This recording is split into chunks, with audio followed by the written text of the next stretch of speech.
রবি, আমার প্রাণের রবি, আমার সব দুঃখ, সব পরাজয় আর অপমান একদিকে, আর একদিকে তুমি।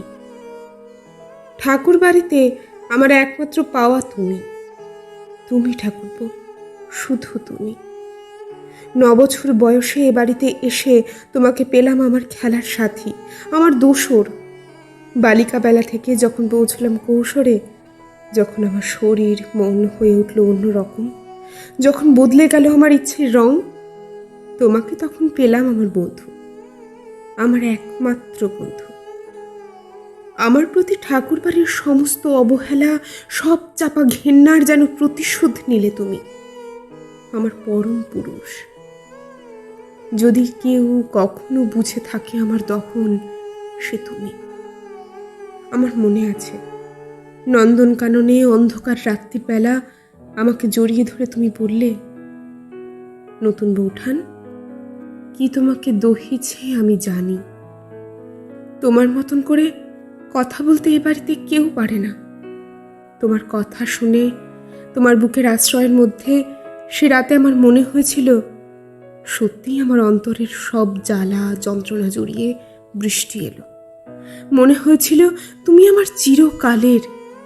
মনে হয়েছিল, না না, বিশ্বাস হয়েছিল ঠাকুরপো, তোমার ওই মন যেমন বোঝে আমার অপমান, যেমন অনুভব করে আমার একাকিত্ব, যে মন সব সময়ে ছুঁয়ে থাকে আমার মন, সেই মনটাকে আমি চিরকালের জন্য পেয়েছি। সেই মনের উপর আর কোনো অধিকার নেই। এই বিশ্বাসের জোরেই বেঁচেছিলাম। ঠাকুরপো, মনটা আবার এলোমেলো হয়ে যাচ্ছে, কিছুতেই বাগে আনতে পারছি না। কখন যে আমার জীবনের শেষ দিনের এতটা সময় কেটে গেল।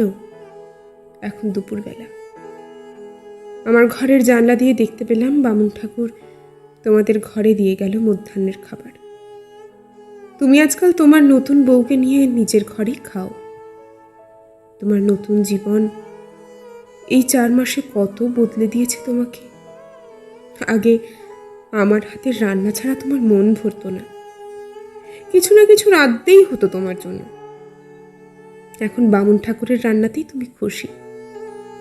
তোমার জ্যোতিদাদাও বেশি এবারই রান্না মুখে দেন না। তিনি থাকেনি বা কখন যে খাবেন, ভুলেই গেছি কবে তাকে দেখেছি। তিনি মেজবউ ঠাকুরনের বাড়িতেই বেশি আরাম পান। ওদের বাড়ির সাহেবী রান্নাতেই তার তৃপ্তি বেশি। ঠাকুরপো, আমার আজ উপোস।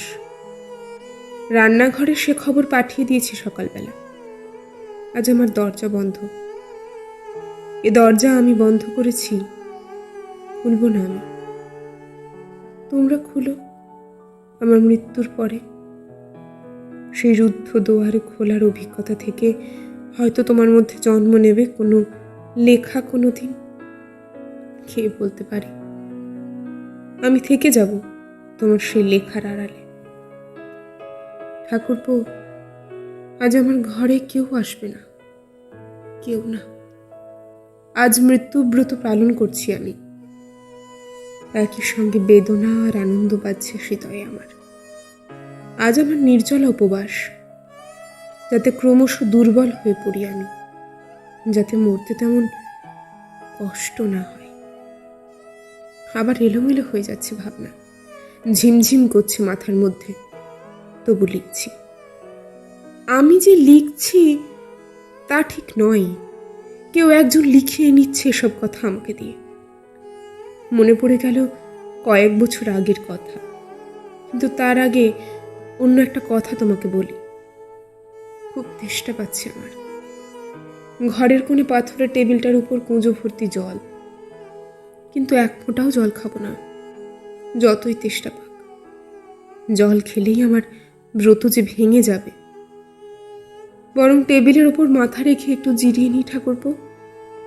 মাথাটা এত ঝিমঝিম করছে কেন বলো তো? সামান্যই ঘটনা, তবু মনে পড়ে গেল। গত 4 মাস শুধু এইরকম কত ঘটনা মনে করে করে বেঁচে থাকলাম আমি, শুধুই স্মৃতির মধ্যে বেঁচে থাকা।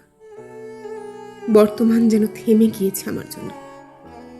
শুধু মনে পড়ে, মন কেমন করে অতীতই হয়ে ওঠে বর্তমান। বেঁচেছিলাম সেইভাবেই। তোমার বিয়ের পরের 4টে মাস আমার কেটেছে অতীতে। ক্রমশ মনে হলো, কি লাভ অতীতের মধ্যে বেঁচে থেকে, এর চেয়ে মরে যাওয়াই তো ভালো। যে ঘটনার কথা বলতে যাচ্ছিলাম, একদিন বিকেলবেলা জানলার ধারে চুপ করে বসে মালা গাঁথতে গাঁথতে ঘুমিয়ে পড়েছি। তুমি এলে আমার ঘরে। আমার উড়ুক্কু চুলগুলো কপাল থেকে সরিয়ে আমার পিঠের উপর হাতটি রেখে নরম করে ডাকলে, নতুন বৌঠান। আমি তাকালাম তোমার পানে। তুমি বললে, যেভাবে এ ভুবনে শুধু তুমিই বলতে পারো। মনে হলো কবিতা, মনে হলো গান, মনে হলো প্রেম। আমাকেই নিবেদন করলে তুমি। ভেবেছিলাম হয়তোবা ভুলে গেছি, কিন্তু ভোলা কি যায় ঠাকুরপো? তোমার কথাগুলি যে ঝরে পড়েছিল ফুলের মতো আমার মনোভূমিতে। তুমি বললে, মালা গাঁথতে গাঁথতে জানলার কাছে বসে কার কথা ভাবছ? অমনভাবে করতলে রাখি মাথা। তোমার কোলে ফুল পড়ে রয়েছে, তুমি ভুলে গেছো মালা গাঁথা?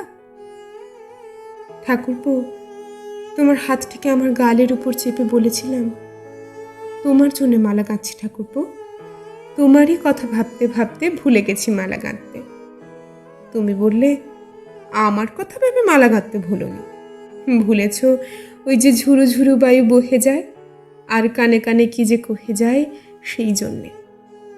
ওই যে চোখের ওপর ভেসে যাচ্ছে মেঘ, উড়ে যাচ্ছে পাখি, আর সারা দিন ধরে বকুলের ফুল ঝরে পড়ছে থাকি থাকি, ভুলেছ সেই জন্যে। আমি তোমার কথা শুনে কেমন বিহ্বল হয়ে গেলাম। তুমি আমার আর্ধেক গাঁথা মালাটি নিলে আমার কোল থেকে তুলে দিলে আমার বেনির সঙ্গে জড়িয়ে। তারপর একটু নিচু হয়ে কানের কাছে মুখ এনে বললে, নতুন বৌঠান, লোভনীয় হয়েছে গ্রীবাটি তোমার।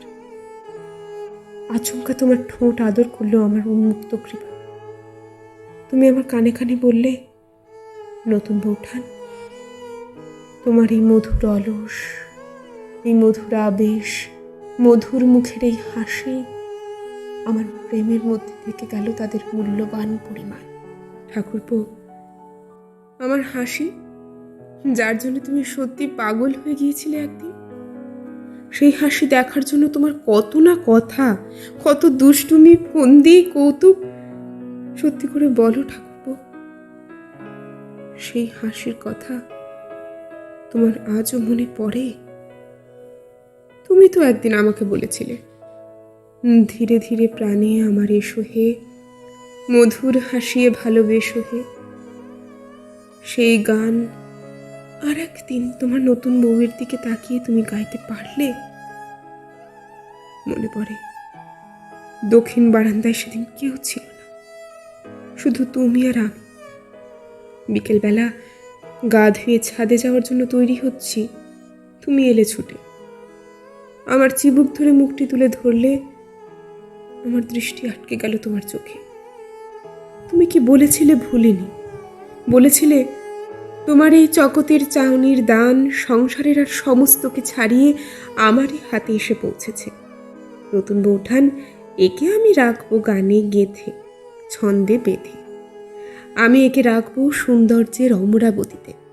আমি বললাম, ঠাকুরপো, আমার চোখের জলে সেই অমৃত নেই যাতে এক নিমেষের চাউনিকে চিরকাল বাঁচিয়ে রাখতে পারে।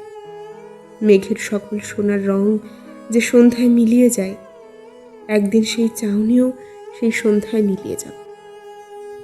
হাজার কথার আবর্জনা, হাজার বেদনার স্তূপে তুমি আজকের সেই মুহূর্তটাকে হারিয়ে ফেলবে একদিন।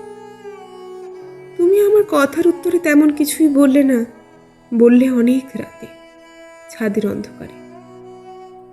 কি বলেছিলে আজ তোমার মনে নেই। বলেছিলে, নতুন বৌঠান, আমি চাইনি রাজার প্রতাপ, আমি চাইনি ধনীর ঐশ্বর্য। তোমার চোখের মায়াই আমার চিরদিনের ধন। তাই দিয়েই আমি অসীমের গলার হার গাঁথি। বন্ধু, কত কথা যে মনে পড়ছে। যত এগিয়ে আসছে সময়, ততই যেন কোনো কোনো মুহূর্তকে আঁকড়ে ধরে বেঁচে থাকতে ইচ্ছে করছে। আবার এই মুহূর্তগুলোর জন্যই বেঁচে থাকার কষ্ট আর সহ্য করার শক্তি নেই আমার। মনে পড়ছে সেই দুপুরবেলাটি, বৃষ্টি পড়ছে সকাল থেকে, কখনো কখনো কমে আসছে বৃষ্টি, আবার দমকা হাওয়া তাকে মাতিয়ে তুলছে। ঘরে দিনের বেলাতেই বাতি জ্বালিয়ে রেখেছি, হাওয়ার দাপটে কাঁপছে তার শিখা, কিছুতেই কাজে মন যাচ্ছে না। হঠাৎ তুমি তোমার ঘরে বর্ষার গানে লাগালে মল্লারের সুর। তখন তোমার আমার জীবন ছিল অন্যরকম। তখন তোমার ঘর ছিল শুধুই তোমার ঘর, সেই ঘরে আমার গতিবিধি ছিল অবাধ, কোনো কুণ্ঠার পর্দা ছিল না মাঝখানে। তোমার মল্লার আমাকে ডাকলো, যেমন করে গাইছিল আকাশ, ঠিক তেমনি করেই গাইলে তুমি।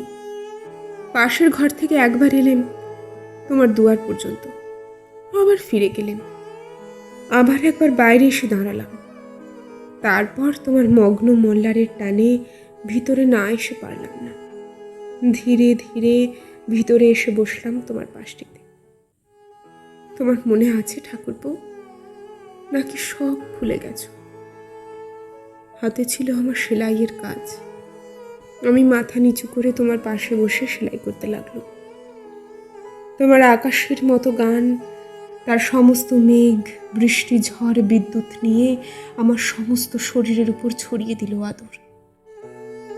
এমন আদর তোমার কাছ থেকে আমি কোনো দিন পাইনি। বৃষ্টি ধরে এলো, তোমার গান থামলো।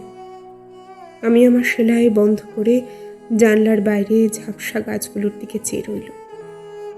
মনে হলো আমার জীবনের মতোই ঝাপসা ওরা। তারপর একটিও কথা না বলে আমি আমার ঘরে ফিরে এলাম চুল বাঁধতে। ঠাকুরপো, সেদিন আমি গা ধুইনি, পাছে ধুয়ে যাই তোমার আদর, যেমন ধুয়ে যায় নাগকেশরের সোনালি রেণু বৃষ্টিতে। ঠাকুরপো, আমি তোমাকে চিনি, জানি, কাছে পেয়েছি, ভালোবেসেছি 17 বছর। কেমন করে তোমাকে ছেড়ে থাকবো ঠাকুরপো?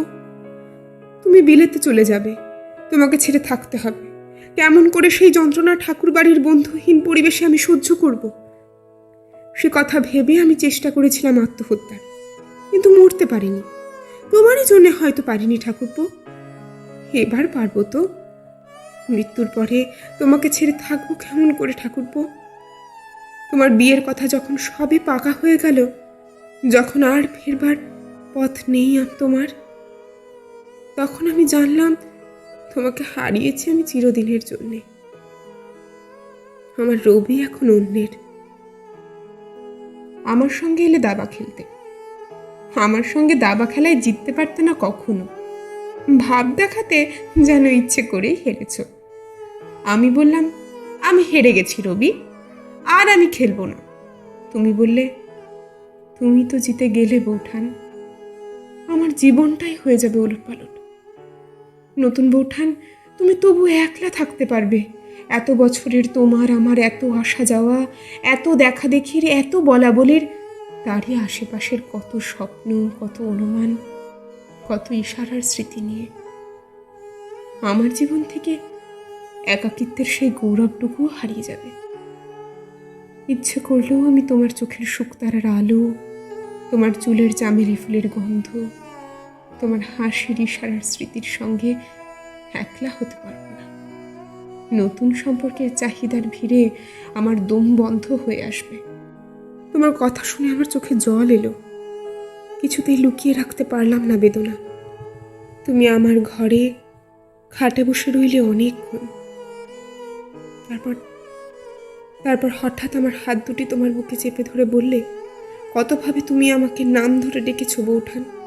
ওই নামে, ওই ডাকে যে মানুষ এতকাল সাড়া দিয়েছে, সে তো শুধু বিধাতার রচনা নয় নতুন বৌঠান, সে মানুষ যে তোমারও রচনা। আমি কিছুতেই নিজেকে সামলাতে পারলাম না, ভেঙে পড়লাম কান্নায় তোমার বুকের উপর। তোমার কথাগুলি মিশে গেল তোমার গভীর আলিঙ্গনে। আমার মনে আছে সেই কথা। নতুন বউঠান, কখনো আদরে, কখনো অনাদরে, কখনো কাজে, কখনো অকাজে, কখনো সবার সামনে, কখনো একলা আড়ালে, কেবল একটি মানুষের মনে মনে জানা দিয়ে গড়া এই আমি। আর যে মানুষটি এত বছর ধরে আমাকে গড়ল, সে তুমি বউঠান, সে তুমি। ঠাকুরপো, সেদিন তোমার কথার উত্তরে কোনো কথা বলতে পারিনি আমি। বেদনার আচ্ছন্নতায় ডুবে গিয়েছিলাম। আজ যাওয়ার বেলায় তোমাকে বলি, এই যে আমাদের 17 বছরের জীবন, কত মনে পড়া, কত টাটকা গন্ধ, কত ক্লান্ত সুর, কত বৃষ্টির মতো আদর, এসব থাকবে কোথায়? তুমি তো তাদের ডেকে নিয়ে গিয়ে ঘরে রাখতে পারবে না। ঠাকুরপো, আমার সঙ্গে তাদেরও বিদায় জানিও। ওরা উড়ে চলে যাক বাতাসে, ওদের আর খুঁজতে বেরিও না।